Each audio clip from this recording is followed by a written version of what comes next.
Welcome back, guys, to the game Anand against Kamsky from the Candidates tournament in 1994.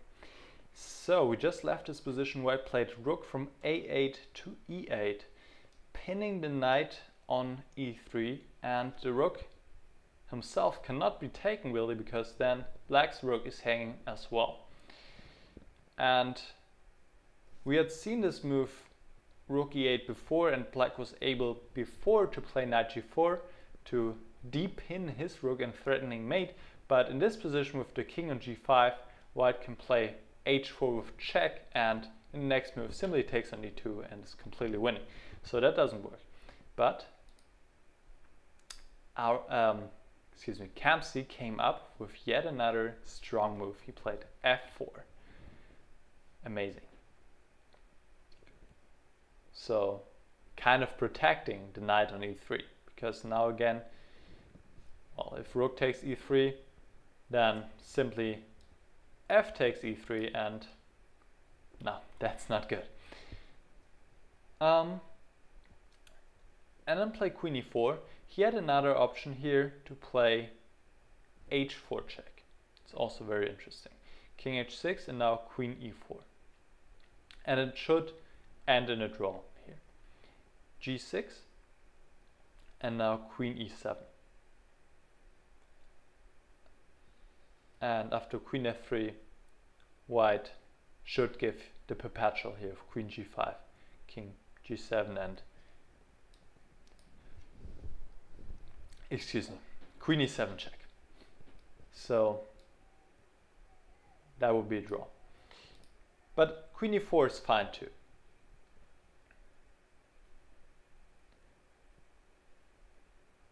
And now Kamsky took on g3. Let's take a quick look at his alternatives. So what about knight takes f1? First, looks like a good move because the idea is obviously queen takes e2, queen takes h2 and mate. But again, white has this intermediate move with h4, just destroying black's hopes to take on h2, and simply takes on e2 in the next move, and black is losing. So another possible move was queen takes h2, also quite a tricky move, but it doesn't work out for black. Knight takes f1 check, king g2, rook takes e4, rook takes e4, knight d2, and we reach this endgame, and material-wise it's actually better for black right now because he is having two minor pieces against the rook. But white plays rook e6, and you can see these pawns are weak, and white is soon going to have either two or maybe even three connected passed pawns. So white is clearly better in this position. So Kamsky took on g3, and Anand found yet again the best move, h4 check. Actually, I think the only move. Because if he takes back on g3, black can simply take again with the bishop, and it's crazy. I mean, the king is on g5, it's wide open, but white is not having any decent check, and black is simply threatening to checkmate. And nothing white can do. So white had to play h4 check. And now queen takes, king takes, and even without the queens, still pretty sharp position.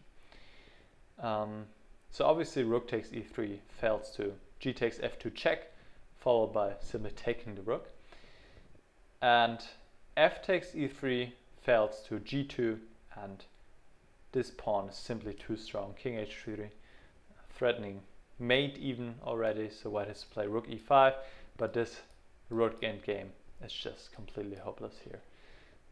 Black is simply way too active and has this advanced pawn, so it's just completely over, obviously. But Anand still playing good. Played rook e4 check, king h3, and now he's able to take in e3 because now black cannot take on f2 because this pawn is pinned. So Kamsky played rook takes b2. And now rook e7, yet again the best move. White could also take on g3, but seems that black is having some chances here. Bishop takes g3, rook f5, rook d2, rook h5, check king g4, rook takes h7, g5. Well, it should be still a draw, but with his active pieces, black is maybe still having some chances. But rook e7, good move.